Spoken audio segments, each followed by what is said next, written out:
Olá, olá, pessoal, tudo bem? Bom, o vídeo dessa semana vai ser sobre o ITBI. Isso, a gente sabe que recentemente o Supremo ele cancelou, né, a decisão dele anterior e a tese fixada no sentido de que o ITBI não poderia ser exigido antes do registro, que é um tema em repercussão geral que tinha sido em fevereiro do ano passado julgado. Agora, então, houve uma alteração, agora no último dia 29 de julho, e muita gente me pediu para gravar um vídeo sobre isso e está aqui atendendo a vocês. Então, o vídeo hoje vai tratar sobre as consequências dessa decisão, mas eu vou te contar antes o que aconteceu para você entender bem essa celeuma. Para quem chegou aqui agora, meu nome é Renata Belim, eu sou professora dos cursos de pós-graduação da Fundação Getúlio Vargas, PUC, USP, IBMEC, entre outras instituições. Atualmente, eu sou conselheira do CARF, do Conselho Administrativo de Recursos Fiscais. Também sou doutora em Tributação e Finanças pela UERJ e advogo há mais de 20 anos na seara administrativa e judicial tributária, além de ser autora de diversos artigos e livros sobre temas fiscais. Então, agora, se você chegou aqui agora, gostou do tema, já deixa aí o seu joinha, se inscreve no canal e acione aí o sininho para notificações. Toda semana temos vídeos novos aqui no canal. E hoje, então, vamos conversar sobre o ITBI. O ITBI é um tributo municipal, ele é previsto na Constituição, no 156 lá da Constituição, que trata dos impostos municipais ao lado do IPTU e do ISS. Então, aqui a gente vai conversar sobre o imposto de transmissão de bens imóveis, a título oneroso, que é o que reza aqui a regra do ITBI. Se discutiu na doutrina e mesmo na jurisprudência o momento de incidência do tributo. Porque, afinal de contas, a partir de quando eu posso ser cobrada na transmissão imobiliária de bens a título a título oneroso, que é o caso do ITBI. Então, muito se discutia esse momento temporal. Quando que se dá a transmissão da propriedade? E aí a gente pega o artigo 110 do Código Tributário Nacional, que nos remete à legislação civil. E a legislação civil nos diz que a transmissão da propriedade imobiliária ela se dá com o registro no RGI competente. Mesmo sabendo que o registro é o que vai fazer a transmissão da propriedade, e, consequentemente, a partir daí que o tributo poderia ser devido, temos um problema que a maioria das legislações municipais ela demanda o pagamento do ITBI antes do registro, como forma de política fiscal, né? Até como forma de você evitar a sonegação. Eu até entendo a legislação do município e do porquê que ela é assim. Mas não é porque você quer evitar a fraude que você vai subvergir determinadas normas legais. Então, existem formas e formas de você combater. E o que aconteceu? Né? Vários precedentes já de tribunais, no caso, tribunais de justiça, ou mesmo do STJ ou do STF, já tem entendimento reiterado, não repetitivo, nem repercussão geral, mas fatos isolados entre partes, no sentido de que o que vai transmitir a propriedade é o registro. Então, se eu tenho ali um compromisso de compra e venda, tem ali uma promessa de compra e venda, o que vai me transmitir a propriedade é o registro. Não é aquele documento prometendo, né? Você promete e faz o registro, agora é meu. E a partir de então você poderia efetivamente me cobrar o ITBI. Então, temos várias jurisprudências já no âmbito de todos os tribunais, inclusive de tribunais ordinários, os tribunais de justiça de vários estados, no sentido de que, como a transmissão da propriedade se dá com registro, eu não posso exigir o pagamento desse tributo antes desse fato, com a simples assinatura de um compromisso de compra e venda ou de uma promessa, por exemplo. Então, chega no Supremo Tribunal Federal um recurso. Tenho ele aqui para dizer para vocês, a minha colinha aqui, é um tema 1124, lá no Supremo Tribunal Federal, que é no RE 129.49.69, agravo em RE 12.94.96.9, né? 1.294.969 é a repercussão geral sobre o tema de um recurso do Estado de São Paulo. Esse processo teve a repercussão geral conhecida, até o que a gente chama de plenário duplo, né? No mesmo momento que o Supremo declarou a existência de repercussão geral nesse case, ele já julgou o mérito na mesma sessão, no mesmo plenário. Isso aconteceu no dia 12 de fevereiro de 2021. E dentro dessa análise, o ministro Luiz Fux, o que ele fez? Ele lembrou, ora, esse caso aqui nada mais é do que reiteradas jurisprudências já sobre o tema, seria a reafirmação da jurisprudência do órgão, no sentido que você não pode, né, exigir o pagamento de TBI antes do respectivo registro. Cita vários precedentes e a unanimidade de votos. É reiterada a jurisprudência fixada a seguinte tese: o fato gerador do ITBI somente ocorre com a efetiva transferência da propriedade imobiliária que se dá mediante registro. Esse acórdão ele foi publicado no dia 19 de fevereiro de 2021 e, a partir de então, várias demandas começaram a ser ajuizadas, até porque, lembrem que a repercussão geral ela não vincula o legislativo nem o executivo, ela só vincula o judiciário. Então, de posse dessa repercussão, o que vai acontecer? Se o município está criando caso, entra com uma ação liminarmente para registrar sem o pagamento, diante de uma repercussão, o juiz dá.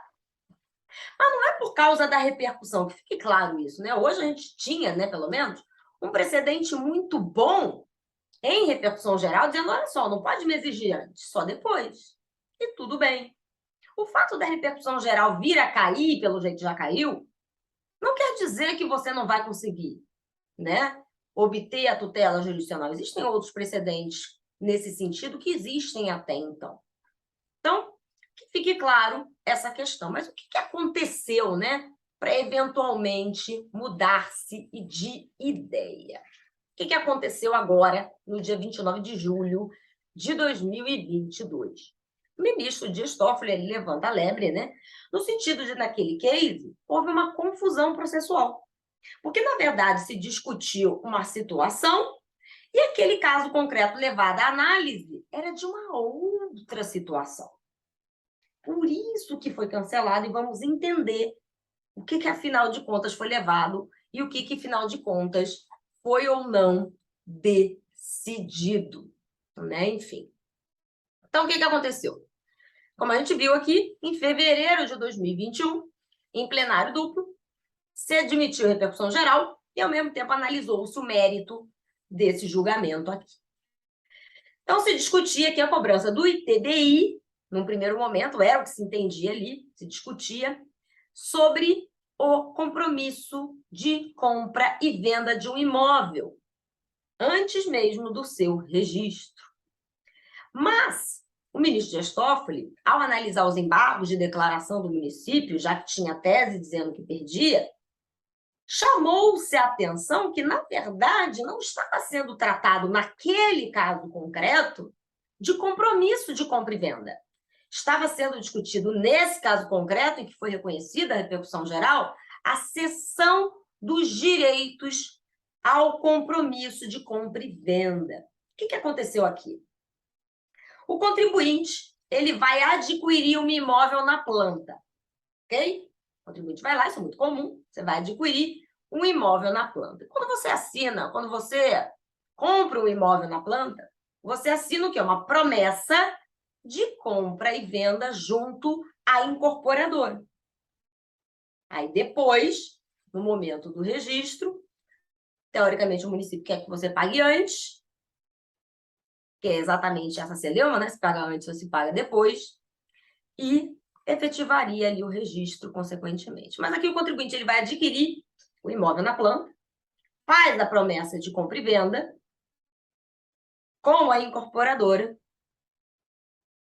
e, nesse meio tempo, antes do prédio ficar pronto, o prédio não ficou pronto, E antes do apartamento ser entregue, quando efetivamente ocorreria a transmissão daquela propriedade, porque o imóvel ainda não existe, não tem como transferir algo que não existe, né? Uma promessa de compra e venda. Na mera promessa, não há incidência porque não transmitiu propriedade.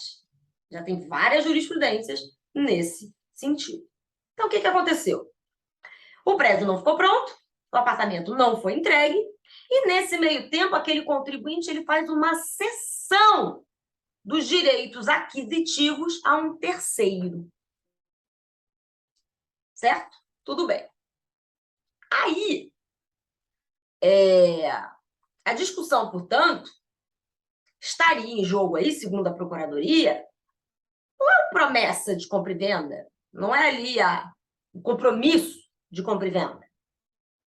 Seria a cessão dos direitos aquisitivos daquela propriedade, que ainda não teria sido entregue, tendo em vista que o prédio não teria ficado pronto.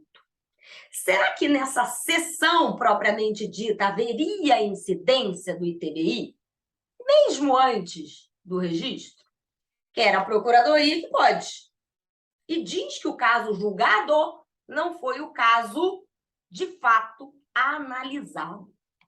Então, o que aconteceu aqui da análise do caso, né? O primeiro adquirente, aquele que foi lá e fez a promessa do imóvel na planta, ele leva a demanda ao judiciário porque depois que o prédio ficou pronto, para que pudesse ser feito o registro em nome do segundo adquirente, a incorporadora disse que ele só faria essa transmissão da propriedade após apresentado o ITBI sobre a cessão daquele direito no meio do caminho. Afinal de contas, quem fez a promessa foi quem? Fui eu. Aí eu cedo o meu direito para o B aqui do lado. Aí eu queria que saísse no nome do bem, não no meu, porque eu cedi. Aí a incorporadora falou, tudo bem, então me dá a guia do ITBI da sessão. Aí ajuizou-se a ação para saber se há ou não incidência do ITBI sobre esta hipótese, né? Que ele só poderia elaborar a escritura do imóvel em favor do segundo adquirente, aquele que recebeu em cessão, após o pagamento, após comprovação do pagamento do ITBI sobre essa cessão de direitos, né? E o pagamento foi exigido por quê? Por que a incorporadora exigiu? Porque a legislação aqui do município exige que nas sessões haja o pagamento do ITBI. E o imóvel está localizado em São Paulo, é assim que rege. Se a legislação é ilegal e inconstitucional, busque a tutela jurisdicional, por isso estamos conversando sobre isso. Bom, o Tribunal de Justiça de São Paulo, o que ele fez? Ele se posicionou contra a cobrança do ITBI na sessão. O município, então, recorre ao Supremo Tribunal Federal. E a principal alegação do município é que a Constituição Federal, lá no 156, quando ele fixa as características, né, da incidência, ele vai dizer que a Constituição ela previu hipóteses de incidências diferentes. Existe a transmissão do bem imóvel, existe a instituição do direito real e existe a cessão dos direitos a eles relativos. Então, ele vai dizer aqui que existe a incidência do ITBI, já que a gente está falando sobre isso, de cessão de direitos de aquisição do bem imóvel ou de direitos reais sobre bens imóveis. A gente está falando aqui da cessão, conforme consta, e de fato é exatamente isso que está escrito lá na nossa Constituição Federal. Tudo bem. Aí, já vou falar sobre isso, sobre as minhas impressões. O STF, então, na análise desse case, como eu já falei outrora, tudo isso foi colocado. O ministro Luiz Fux disse que aquele caso nada mais era do que a reafirmação da jurisprudência da Corte e todas as jurisprudências sobre compromisso e promessas de compra e venda. E cria lá a tese, na mesma hora que reconhece a repercussão geral, no mesmo dia fez o julgamento, né? Como se diz o plenário duplo. O que é o plenário duplo?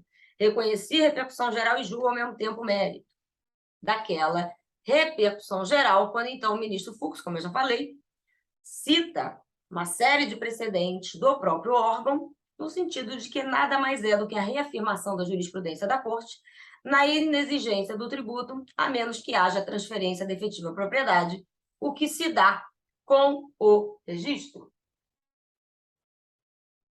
A decisão, gente, ela foi unânime, então não teve divergência, e foi publicada no dia 19 de fevereiro de 2021, com a seguinte tese: o fato gerador do ITBI somente ocorre com a efetiva transferência da propriedade imobiliária, que se dá com o registro. Aí, o que aconteceu? A Procuradoria do Estado de São Paulo, né, ela entra com o primeiro embargo de declaração, né? O município, ele entra com a apresentação de embargo de declaração, chamando a atenção de que o caso analisado ali não era o mesmo daqueles precedentes trazidos pelo ministro Luiz Fux para análise daquele case. Ele chama a atenção que não está sendo discutido o compromisso de compra e venda, mas sim a incidência no tocante à cessão de direitos, né? E, nesse caso, não se teria jurisprudência fixada no órgão sobre essa demanda. Então, não estou falando de compromisso, estou falando de cessão. Sobre cessão, você não discutiu ainda, então analise. Mas esses primeiros embargos de declaração, eles foram negados pela maioria dos ministros do Supremo. Aí, o que aconteceu? Veio o município de São Paulo e entra com o segundo embargos de declaração. E nesse segundo, ele gera uma simpatia do ministro Dias Toffoli, né, que, ao analisar o case, ele deu a procedência dos embargos, e aí surgiu essa loucura toda que a gente viu agora, no dia 29 de julho, né, por 7 votos, né, dos 11 ministros. Então, 7 ministros entenderam, 7-4, pelo provimento dos embargos de declaração, de sorte que teria ocorrido ali aquela confusão processual, porque eu discuti uma coisa e, na verdade, o case tratava de outra. O ministro Dias Toffoli, ele destaca no seu voto, né, ao determinar o cancelamento daquela decisão para prolatar uma segunda, ele diz que os precedentes do ministro Luiz Fux citados, formadores da jurisprudência, tratavam da compreensão do ITBI sob o compromisso de compra e venda de imóvel ou de promessa de cessão de direitos, né? Seria a promessa de cessão de direitos ou de compromisso de compra e venda. Aí, palavras do ministro, né? Considero que a tese fixada não abrange a hipótese dos autos, que versa sobre a cessão dos direitos. A distinção é deveras importante, chamando a atenção de que, aí ele chama a atenção de que a Constituição previu uma hipótese de incidência tributável que seria destacada da efetiva transmissão da propriedade. Então, ele não disse isso 100%, mas deu a entender que ali poderia ter uma hipótese de incidência autônoma, independente do registro. Acompanharam o ministro Dias Toffoli, o Ricardo Lewandowski, Fachin, o André Mendonça, Nunes Marques, Luiz Roberto Barroso, Gilmar Mendes e o relator para voto, ministro Dias Toffoli. Ministro Luiz Fux, Rosa Weber, Carmen Lúcia e... Não, a verdade, não foi, foi de 7-3, né? Fiz conta errada aqui, 7-3. Foi só o ministro Fux, Rosa Weber e a Carmen Lúcia que mantinham a decisão anterior. E aí decidiu-se, então, cancelar a reafirmação da jurisprudência, mas manteve-se a repercussão geral sobre aquele caso, sobre a cessão do direito agora. Manteve-se. E não temos data para julgamento ainda nessa toada, né? O ministro Dias Toffoli, na fala do ministro Dias Toffoli, no voto dele, eu prevejo que tem fortes chances dele entender que é uma hipótese de incidência autônoma, de sorte que seria cabível a incidência do ITBI na cessão dos direitos, ainda que antes do registro, porque são coisas diferentes, né? A cessão se dá com o compromisso, se dá ali com a efetiva cessão daquele direito. A promessa ainda é discutível, como temos votos nesse sentido, mas eu não estou falando de promessa, estou falando da efetiva cessão dos direitos aquisitivos daquele imóvel. Luiz Fux achava que não tinha nenhuma diferença, que estava tudo dentro do mesmo balaio, tanto que ele não acompanha o voto do ministro Dias Toffoli. Mas não foi o que prevaleceu, e o julgamento vai vir novamente. Né? Enfim. Quais são as grandes consequências dessa alteração? Vamos lá, gente. Antigamente era mais fácil conseguir, né? Porque a gente tinha uma repercussão geral e uma tese fixada. Mesmo com a tese hoje caída, e as demandas que foram ajuizadas ali no meio do caminho, não me parece que tenha grande problema. Por quê? Eu tenho outras decisões do Supremo e do STJ exatamente nesse sentido, para aqueles contribuintes que buscaram a tutela jurisdicional com relação aos compromissos e às promessas de compra e venda. Muito provavelmente vai continuar. Não acredito que haveria grandes problemas no tocante a essa questão. Agora, quando a gente está falando de cessão, que é o caso aqui que foi destacado, e se eventual decisão aí foi dada para cessão, aí tem que tomar cuidado. Então, para os compromissos e promessas, eu não vejo grandes diferenças. E, por outro lado, também, acho até que a medida, às vezes, é até inefetiva, né, gente? Porque, veja bem, se o que transmite a propriedade é o registro, pagar agora ou pagar daqui a 5 dias, não faz diferença, né? Então, às vezes, são demandas que só chegam ao judiciário quando se discute, às vezes, o valor. Quando, normalmente, o ITBI é imposto por declaração e tem ali uma dissonância com relação a valores, eu acho que é o valor de 500, o município acha que é 1 milhão, enquanto não paga no registro, numa situação como essa, me parece bacana um mandado de segurança para quê? Para garantir o registro independente do pagamento, porque eu estou mal bem ali discutindo uma questão de valor. Agora, quando você está ali, concorda com o município, é aquele valor mesmo, pagar agora, daqui a pouco, não faz muita diferença, na minha opinião. Então, tanto que não é uma tese ou não é uma realidade que muitos busquem o Poder Judiciário, a menos que tenha um motivo justo para isso. Está discutindo ali um valor, eu não vou pagar em 1 milhão, eu vou pagar em cima de 200, meu imóvel não é 1 milhão. Então, quando tem um motivo justo, tudo bem. Até porque o dono do cartório ele é responsável solidário, na maioria das legislações municipais, com o pagamento daquele tributo. Por isso que ele também não pode o quê? Registrar. Se amanhã ou depois der uma M, é muito provável que o município corra atrás dele. Né? Não estou dizendo que o dono do cartório tem mais dinheiro que você, mas é possível que isso ocorra. Então, é muito mais fácil você buscar, né, a solidariedade. Lembra que solidariedade eu cobro de que eu quero?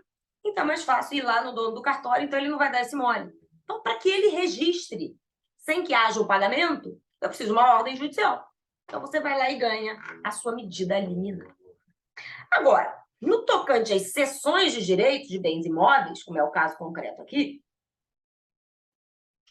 a gente tem algumas particularidades, né? Aqui, eu tendo a dizer para vocês que, da análise do texto da Constituição, de fato parece que tem 3 incidências: a transmissão da propriedade, a instituição do direito real e a cessão do direito. Que é o que me parece que vai acontecer aqui nesse precedente, viu? Não quero ser pessimista, não, mas é o que me parece que vai. O Dias Toffoli já deu ali a deixa, e se 6 ministros o acompanharam, a probabilidade de mudar o entendimento com relação, pelo menos, à cessão, que é isso que está sendo discutido, mudar não, de configurar, embora a gente tenha decisões também nesse viés, como dos tribunais de justiça, como de São Paulo, por exemplo, pode ser que no tocante à cessão haja essa alteração de que você possa vir a ser chamado a pagar o ITBI mesmo antes do registro, quando se tratar das cessões. E aí é uma loucura, né? Aí a gente vai ter que ver a legislação de cada município, como que vai se processar isso, né? Porque a cessão, às vezes, é contrato entre particulares. Normalmente, eu registro para dar o quê? Eficácia erga omnes. E aí, como é que vai ser? Aí o caso da imobiliária, da incorporadora, se eu compro no meu nome, mas é para botar no nome do B, é necessário, de fato, que haja ali o pagamento do ITBI, antes ou depois do registro. Então, me parece que teremos aí, provavelmente, um precedente que vai mandar pagar mesmo antes do registro, né? Enfim, dentro dessas características, e o cartório só vai fazer uma escritura de uma cessão de direitos com o pagamento antecipado, antes mesmo do registro, por ser uma hipótese de incidência diversa. Agora, para você que entende que é uma interpretação conforme a transmissão da propriedade como um todo, teria ali a transmissão pelo registro. Mas eu concordo com vocês, concordo não sei se vocês concordam comigo, mas enfim, eu tendo a imaginar que nesse caso, de fato, a gente tem 3 hipóteses de incidência. Se é justo ou não é outra história, foi o que o Constituinte fez. Você tem a transmissão da propriedade imobiliária, registro, como temos trocentas decisões. Você tem a instituição do direito real, que eu faço entre contrato, registro, recolho antes. Ou a cessão do direito. Faço o contrato de cessão, pago, registro. Não me parece inadequado na cessão de direitos e na instituição de direito real a impossibilidade de cobrança antes do registro. Me parece cabível se a legislação do município assim previu. Essa é a minha opinião. Agora, nas promessas de compra e venda, quando eu estou falando do fator propriedade, que é a primeira hipótese, transmissão da propriedade, o compromisso em nada não transmitiu. Então, não pode me cobrar antes. Me cobre depois. Aqui eu concordo. Mas das demais realidades, até lendo o voto do ministro, me parece que ele tem razão e muito provavelmente os ministros do Supremo vão acompanhá-lo, tendo em vista já as ponderações trazidas. É claro que teremos um julgamento, vamos ver o que vai dar, mas provavelmente na sessão vai se entender uma hipótese autônoma, podendo ser exigida mesmo antes do registro. Essa é a minha impressão. Embora, com relação à transmissão da propriedade como um todo, o compromisso de compra e venda, promessa de compra e venda vai manter a mesma jurisprudência. Hoje a gente não tem repercussão geral sobre isso, temos precedentes isolados, vão continuar brigando, se for o caso, mas acredito que vocês consigam ganhar aí as suas liminares com base nessas outras decisões, né? Porque, afinal de contas, sempre ganhamos assim. Desde que haja fundamento para isso, né, gente? Porque você vai contratar um advogado para buscar tutela jurisdicional, registrar um bem de algo que de fato você deve? E tudo bem também, se for assim, se o cliente quer ganhar tempo, tudo bem. Né? Mas o momento, em algum momento, a partir do registro, ele pode ser exigido uma vez registrado. Aí ele não vai pagar, aí tem lançamento. Tudo bem, se você quer correr esse risco, cada cliente pensa de uma forma, né? E você entrega aquilo que ele precisa. E se é isso que ele quer, tudo bem. A medida ela é cabível? É. Eu só não vejo muito sentido quando não se discute valores. Entre pagar agora e depois, melhor pagar de uma vez e resolve o problema.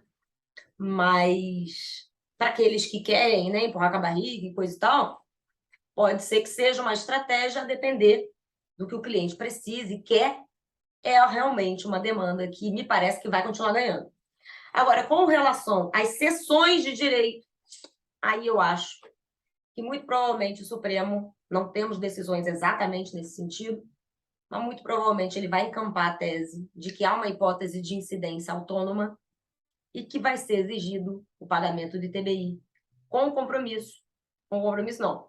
No caso aqui, com a cessão do direito aquisitivo àquele imóvel antes do próprio registro. É ali que se dá a hipótese de incidência. A partir dali, eu já poderia exigir o pagamento do tributo, e no caso aqui é antes do registro, e nesse ponto não me parece problemática aqui a cobrança neste momento. Um ponto também que eu vi com relação à procuradoria, e para a gente acabar aqui, é um argumento na antecipação do fato gerador presumido. O que se trata aqui é aquele caso do parágrafo 7º do artigo 150 da Constituição, que previu a substituição tributária, né, para permitir que qualquer hipótese possa ser exigida antes do registro, inclusive para o compromisso de compra e venda. Aí não me parece que anda bem o argumento fiscal. Gente, o parágrafo 7º da Constituição Federal, do 150, ele trata de responsabilidade tributária. O fato gerador é presumido em caráter substitutivo, que é o que acontece na substituição tributária para frente no ICMS, no IPI, no PIS e na COFINS. No IPI, o IPBI, que a gente está conversando aqui, eu não tenho antecipação de responsabilidade. A gente não está dentro de um tributo plurifásico. A gente está dentro de um tributo monofásico. Incidiu, acabou. Você não tem como antecipar recolhimento na cadeia produtiva, porque não tem cadeia produtiva. E aqui não tem a qualificação de um terceiro que vai antecipar o recolhimento devido pelo contribuinte. Aqui a gente não tem a realidade típica de um tributo indireto, ou mesmo de um tributo direto, mas desde que dentro de uma cadeia, como é o PIS e a COFINS, por exemplo, quando tem a substituição tributária determinada na lei, como é o caso dos automóveis, do cigarro, enfim. Agora, para ITBI, não existe aplicabilidade prática do texto constitucional, porque eu não tenho aqui nenhuma hipótese de responsabilidade para antecipar o pagamento do tributo. Então, não me parece, obviamente, que esse dispositivo poderia ser aplicável a esse caso para possibilitar, em qualquer hipótese, o recolhimento antecipado, inclusive nos compromissos e promessas de compra e venda. Alto lá. Não dá. Então, nesse caso, me parece que a jurisprudência vai se manter, no sentido de que, de fato, é apoio do registro. Agora, com essa abertura aí, né, desse parênteses, da cessão e da instituição de direito real, aí sim me parece que, de fato, existem hipóteses autônomas, e, nesse caso, seria possível a exigência do pagamento do tributo, mesmo antes do registro. Essas são algumas das considerações que eu trago aqui para vocês. E se você gostou, não esquece de dar o joinha, deixa a sua pergunta aí se algo não ficou claro, se você tem alguma outra dúvida. E a gente se encontra no próximo vídeo. Tchau, tchau, até a próxima!